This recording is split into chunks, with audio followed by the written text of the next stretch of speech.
morning, sir.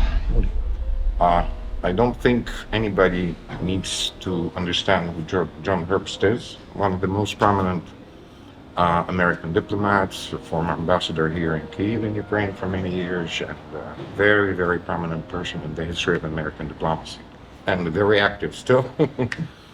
uh, just like we spoke last night, we basically want to raise two questions. Number one is so-called illegal presence of Russian Federation at the UN, and the second question would be on what would be your suggestions on correcting the situation, because the momentum is there.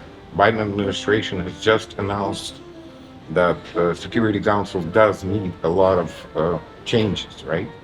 So the first question would be, do you agree that there is no legal ground for Russia's presence in the UN since 1991?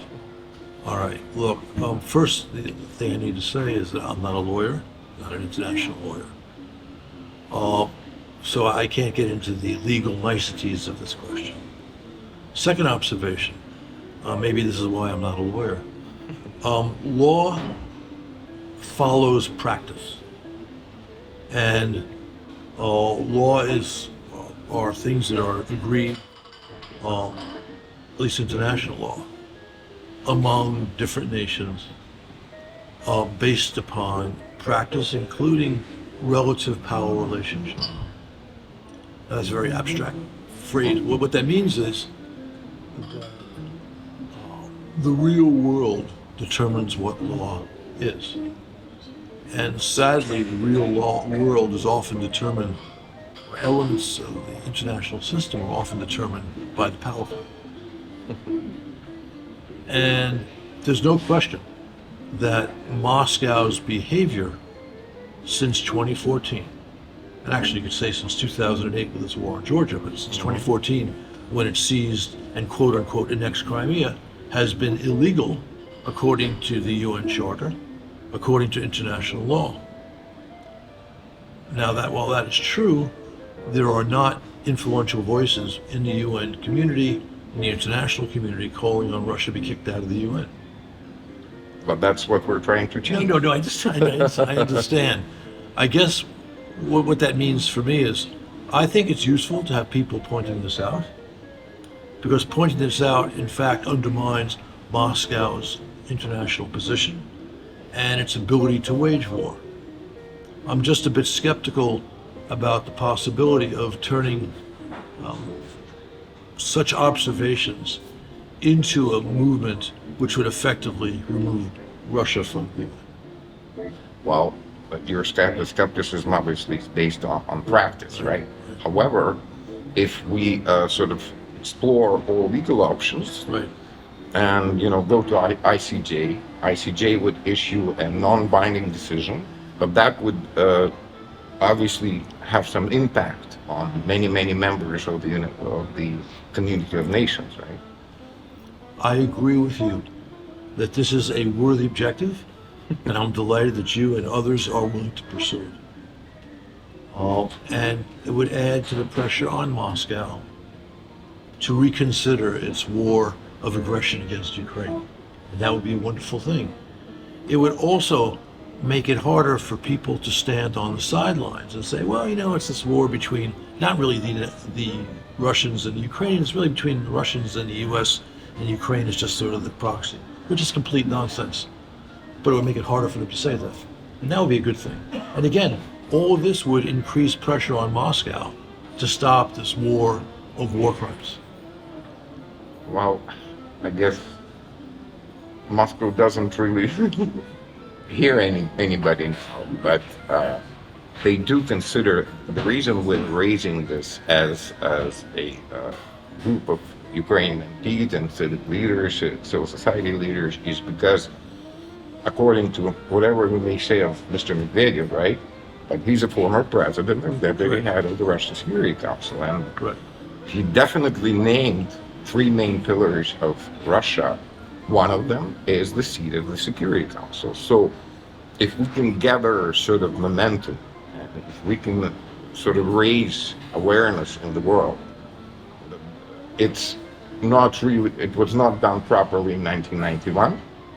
And then plus all of the situation that we have now, this will definitely undermine Russia's ability to do anything on the international arena. And I do hope that, and this is something I want to ask you about, I do hope that going into this direction, if we sort of joint effort from the governments of different countries, Ukraine's allies, from civil society, this will definitely convince some of the people, some of the countries that are now on kind of Russia's side to reconsider their position. Don't you think so? We agree with that completely. Exploring the basis for Russia's participation in the UN, making clear the nature of Moscow's war in Ukraine, its inherent contradiction of Moscow's obligations under the UN Charter, is a very good thing. Were it possible to shake the conviction that Moscow deserves not just a place in the UN, but to be a member of the Security Council, that would be wonderful. I don't know if that's doable, but what is doable is, again, highlighting through the UN Convention, international law, egregious Russian behavior to shake off some of the support for Moscow internationally. That's a very good thing. Wonderful. And I guess last question would be, it's obvious that the system of international security system, the entire construct that was built after the Second World War is collapsing. Because in fact, I mean, collapsing maybe is a strong word, but it's not functional. Because we have a member of UN Security Council waging war, and UN can do little about it. Well, I in part agree with you. The international security order is under challenge, a large challenge.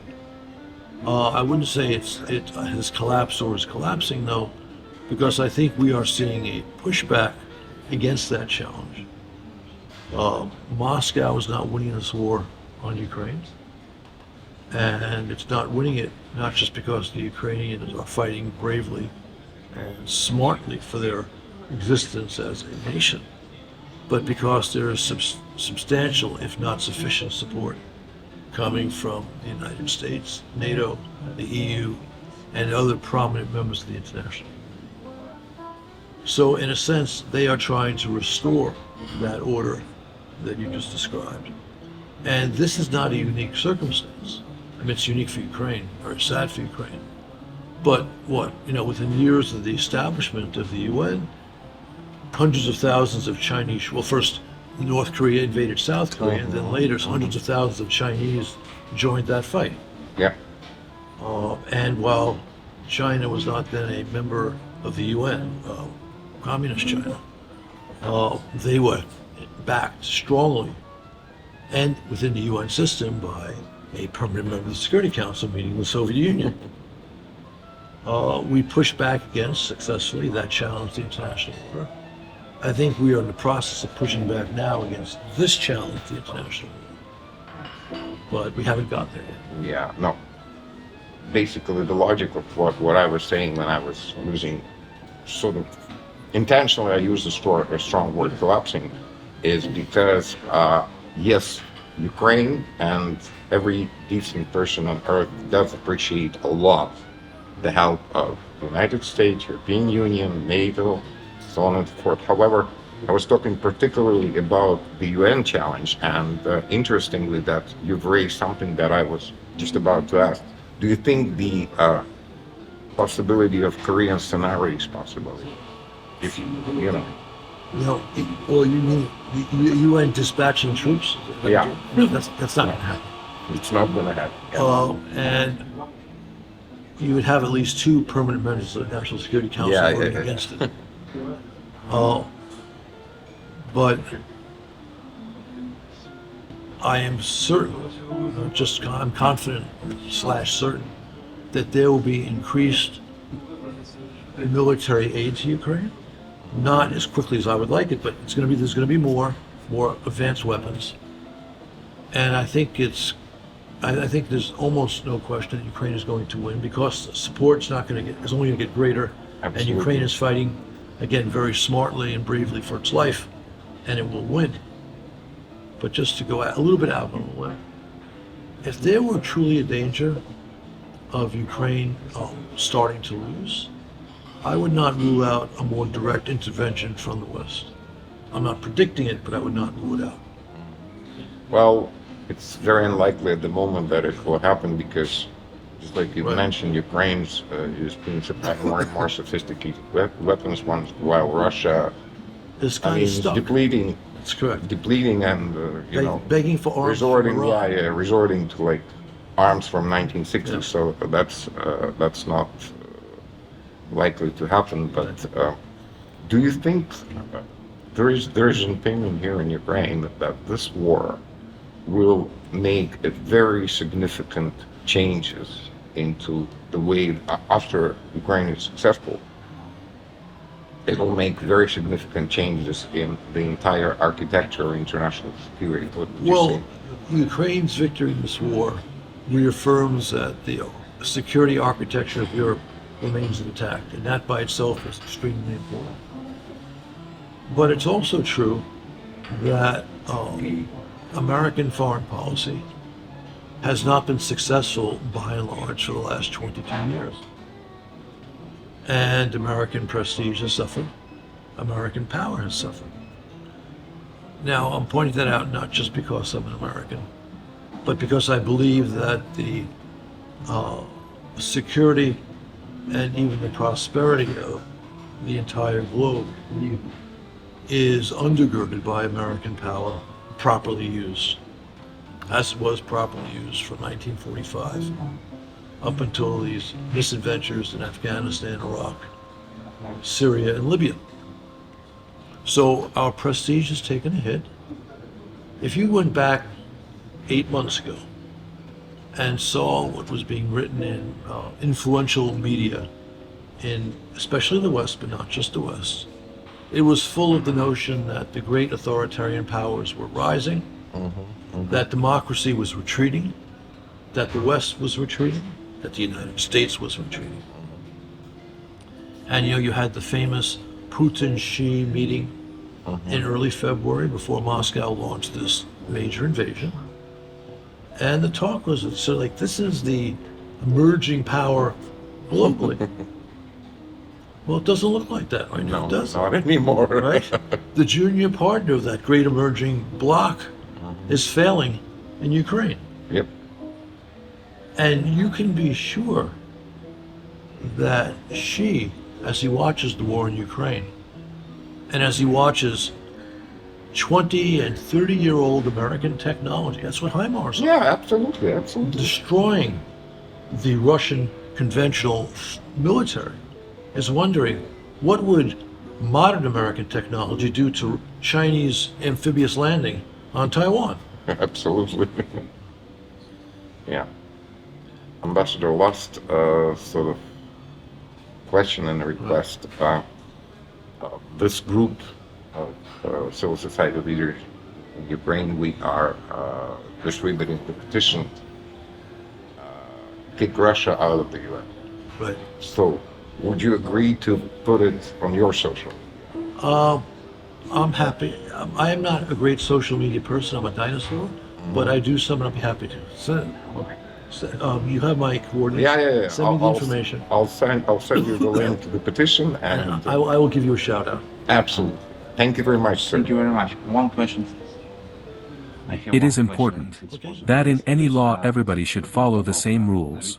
In legality of Russian presence there is neither no such precedence, nor correspondence to the UN Charter. It is obvious that if one country uses different rules than the others, it makes the United Nations structure inefficient. There's no question that Moscow's behavior with this war is illegal by international standards, by the UN Charter. It's immoral. And of course, you have no international order if rogue powers can flout law, can flout morality, and pay no consequences. So your logic is absolutely right. Yeah, but вы не считаете, Don't что you это think that it all началось started in 1991, when the international community allowed Russia to ignore the UN Charter? So Russia went ahead, Georgia, Ukraine. Грузия, Украина. When you say that the international community allowed Russia to break the charter of the UN in 1991, what exactly are you referring to? No, we're referring to the fact that rather than, you see, Soviet Union was Okay, difficult. okay, I understand. Не, не, Yeah, смотрите, yeah. That's what he means. one question. Ambassador Vorontsov saying in his interview. Ambassador Vorontsov has said in his interview that they wanted to act according to the UN Charter procedure, but some American friends with known names had advised them to ignore the Charter, using the USSR chairmanship at the Security Council in December 1991, and simply change the name and make up the story about the successor state. I frankly don't think this is very important in connection with Kremlin aggression, whether that Kremlin aggression was in Georgia in 2008 or in Ukraine today.